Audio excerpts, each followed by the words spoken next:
Bonjour à tous, on commence aujourd'hui une nouvelle série de vidéos consacrée au phénomène de corrosion. Donc, dans cette série de vidéos, nous allons appliquer tout ce que nous avons vu dans la série précédente, c'est-à-dire les courbes intensité potentielle. Alors avant de parler de corrosion, on va commencer simplement par essayer de comprendre comment les courbes intensité potentielle qu'on a tracées nous permettent d'étudier la cinétique d'une réaction d'oxydoréduction. Alors on va étudier une réaction d'oxydoréduction classique, alors je n'ai pas forcément besoin de mettre un exemple, on va dire simplement il y a l'oxydant d'un couple 1, donc que je vais appeler OX1, qui réagit avec le réducteur d'un couple 2, RED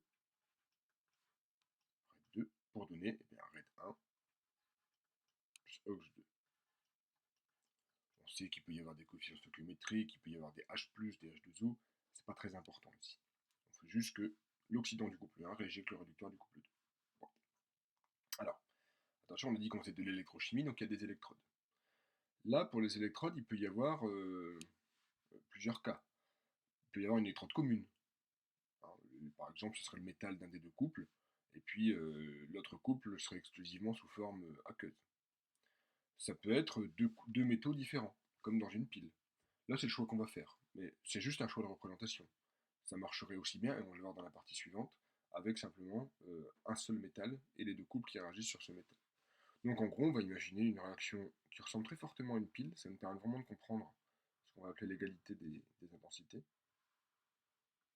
Un peu comme la pile Daniel, finalement. J'ai mon ponsal là ici. Ma première électrode, très bien dessinée, vous avez remarqué. Ma seconde électrode, voilà. Mes solutions. Et ici, éventuellement, un petit circuit électrique avec 1 mA. Donc là, je vais appeler ce système mon système 1 et celui-ci mon système 2. Donc par exemple, si c'était la pile Daniel, je dis bien si c'était, pas forcément la pile Daniel, bah ici ça serait du cuivre.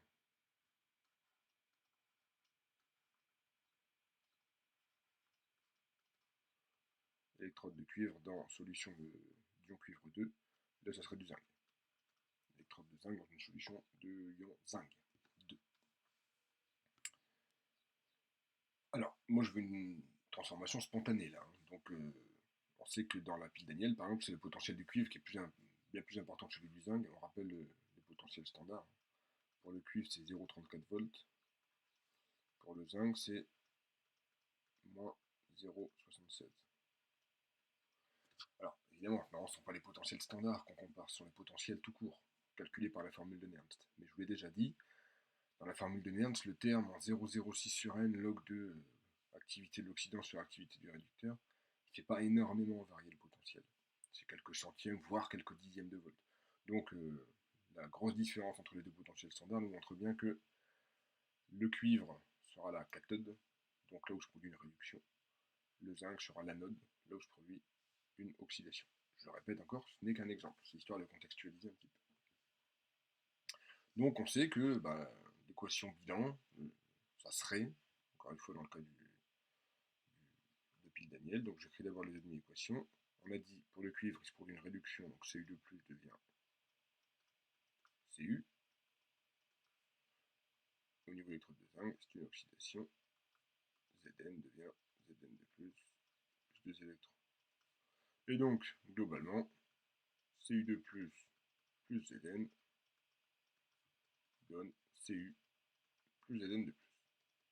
Bon. Expérimentalement, je sais que ça va donner un courant. Donc cette réaction va vraiment avoir lieu. Elle est censée avoir lieu d'un point de vue thermodynamique, et elle va avoir lieu, donc d'un point de vue cinétique, elle n'est pas bloquée. Comment je pouvais le prévoir? Par l'étude des courbes d'intensité potentielle. En fait, c'est ce premier cas que vous allez recopier ici. Puisqu'on dit bien, la réaction évolue comme le prévoit la thermodynamique. Alors, je vous dis, il existe un potentiel commun en deux électrodes appelé potentiel mixte, vérifiant l'égalité des courants anodiques et cathodiques. Alors, il y a beaucoup de choses dans cette phrase. Il y a égalité des courants anodiques et cathodiques. On en avait déjà parlé ici. Bah oui, parce que là, regardez. Ici, on a dit, j'ai la cathode. Donc, Cu2+, capte 2 électrons pour devenir Cu. Donc, les électrons circulent par là, pour arriver à l'électrode de cuivre. Donc, ça veut dire qu'il y a un courant ici. Ici, c'est le courant qui sort de la cathode, c'est le courant cathodique. Ici, c'est le courant qui rentre dans l'anode, c'est le courant anodique.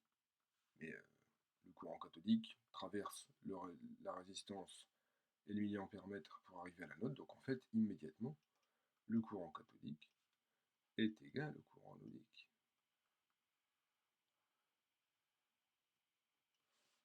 Alors, sur les courbes d'intensité potentielle, c'est presque vrai. N'oublions pas que sur une courbe d'intensité potentielle, le courant anodique est toujours positif, alors qu'un courant cathodique est toujours négatif. Donc en fait, sur les courbes d'intensité potentielle, on va juste préciser ça. Voilà.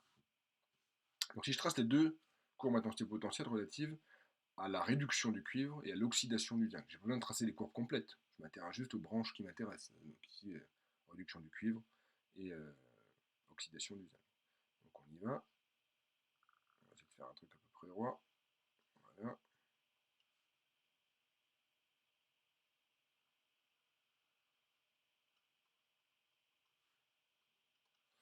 Donc pour le cuivre, je vous le dis, le cuivre sur électrode de cuivre, c'est rapide. Ben non, je ne peux pas mettre de valeur parce que ça dépend de la concentration en Cu2+, donc je vais mettre EEC 1. Mais c'est pas loin de 0,34 volts. Couple rapide, système rapide, donc ça va ressembler à ça.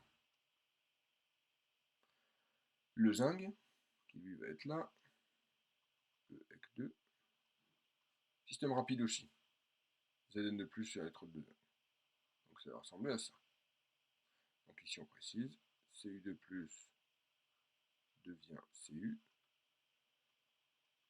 Zn devient Zn de plus. Et donc je veux qu'il y ait égalité des courants anodiques et cathodiques.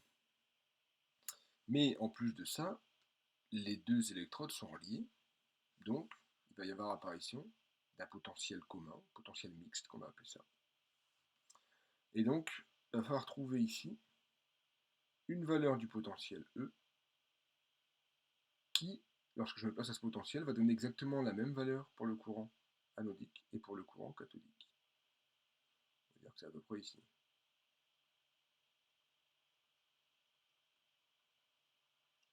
On voit qu'ici, cette distance-là est à peu près égale à celle-ci.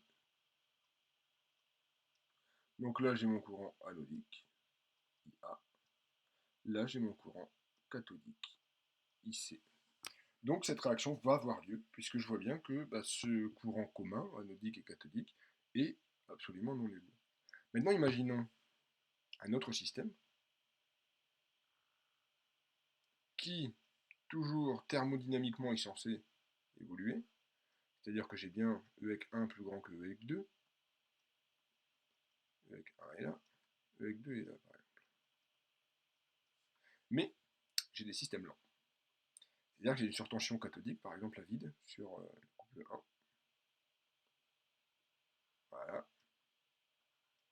Ox 1 devient RAID 1. Et puis j'en ai une aussi, cette fois anodique, sur le couple 2. RAID 2 devient Ox 2.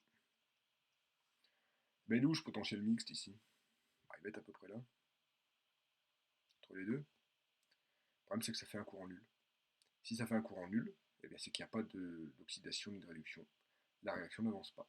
Donc cette réaction est censée évoluer d'un point de vue thermodynamique, mais d'un point de vue cinétique, elle est complètement bloquée. Donc voilà comment les courbes d'intensité potentielle peuvent nous permettre facilement de savoir si une réaction d'oxydoréduction va avoir lieu ou pas d'un point de vue purement cinétique. Parce que, je le répète encore une fois, là, je n'ai pris que des réactions qui sont censées avoir lieu d'un point de vue thermodynamique, puisque le potentiel du couple 1 est plus grand que le potentiel du couple 2. Et on l'avait dit dans le cours sur l'oxydoréduction, pour que l'oxydant réagisse, il faut que le potentiel du couple auquel il appartient soit plus grand que le potentiel du réducteur avec lequel il est censé réagir. Donc on verra un exemple d'application dans la prochaine vidéo, qui sera l'action des acides sur les métaux, où là ce sera simplement une seule électrode, et puis les deux couples qui réagiront sur cette électrode.